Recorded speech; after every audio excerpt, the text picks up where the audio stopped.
Welcome to the Chelsea Fans Channel. We are here in a very tranquil Nice. We're on the beach and England have just been knocked out of the European competition by Iceland. I suppose the obvious place to start is with Iceland. I thought they were magnificent. They played brilliantly. They attacked England. They didn't do what we expected them to do, which was sit back. They went a goal behind and showed huge character to get immediately back into the game and then take hold of it. And I think their players generally put ours to shame. I think it's the worst humiliation for English football for well over half a century. I think in 1950 England played against USA and got a similar result. I think the game was in Brazil in Belo Horizonte, and I think this is up there. This is going to go down in history as being one of the worst ever results. And sadly, it's no surprise. We can cast our minds back just 2 years to Hodgson's team in the World Cup in Brazil, and our World Cup campaign in 2014 lasted 2 games. We were out before we even had to play a third game. And I remember saying to my friend then that it was a new low for English football. English football had reached a new low, not even having to play a third game. And we managed to go one step beyond that today. I think being knocked out of the European Championships by a country with a population the size of Coventry, it's just so depressing. That's no disrespect to Iceland. I think they played brilliantly. I've said that already, and I think the way that players like Sigurdsson and Eidur Johnson really controlled the pace of the game is a testament to how well they did it. They were so well organised. Quite where we go from here, I don't know. I think that we have to say that the management is obviously wrong. I know that Hodgson has gone, as has Ray Lewington and Gary Neville. That's obviously good news. It's been a long time coming. They should have gone in. Hodgson should have definitely gone in 2014. If you compare him and what he has available to him, he's on mega money. He's on over £3 million a year. I think he's the highest paid manager at this championship. And how he's earned that money, I have no idea. If you compare that to Lars Lagerbäck at Iceland, I think Lars Lagerbäck's on £300,000 a year, which is obviously great money, but it's not in the same league as what Hodgson's on. So it's definitely the right move.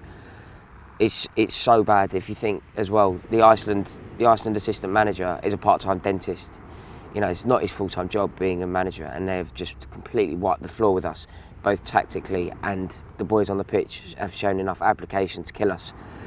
The other thing to consider, we have the full wealth of the Premier League at our disposal to find 11 men fit to take and represent us in the European Championship.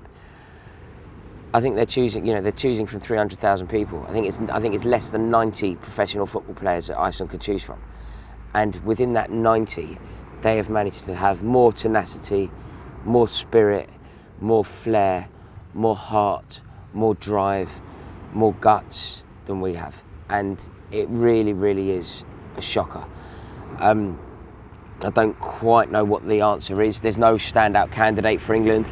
I think those being suggested are the most uninspiring names around.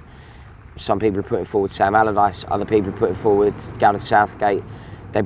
Particularly Southgate would be an FA man. The FA is a spineless organisation, and I think they love a yes man like Southgate, but I don't think that would be seen as progress for me. It really, really isn't a good place for English football at the moment, and it's just heartbreaking. A lot of people have spent time, money, and been looking forward to this trip for over 2 years. They've been saving up, they've been spending fortunes. Loads of my mates have all booked up to go to Paris on Sunday. That's now a fortune down the drain. I was due to be there. It's a fortune down the drain. And I don't know if the players care. I don't know if it's their problem at all. I imagine the majority of them will be off living a dream in the Atlantis in Dubai pretty soon. And we'll all be back hard at graft. So, it really is a sad state of affairs. I saw that the players at the end, it was an awful reception. It was hostile, volatile, and aggressive, and just. I think a lot of the hand gestures were generally well placed. I think that the players have really let us down here, and they needed to be told, and they were. Seeing Gary Cahill in tears is obviously awful. Seeing Joe Hart apologise to the fans means a lot, but it doesn't change the fact that he seems to have had a clanger every game.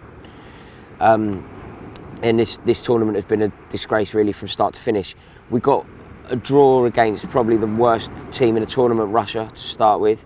We then got fluked to win against Wales in the last kick of the game after an atrocious first half, and we then couldn't break down a relatively stubborn Slovakia team. But you need to break them down.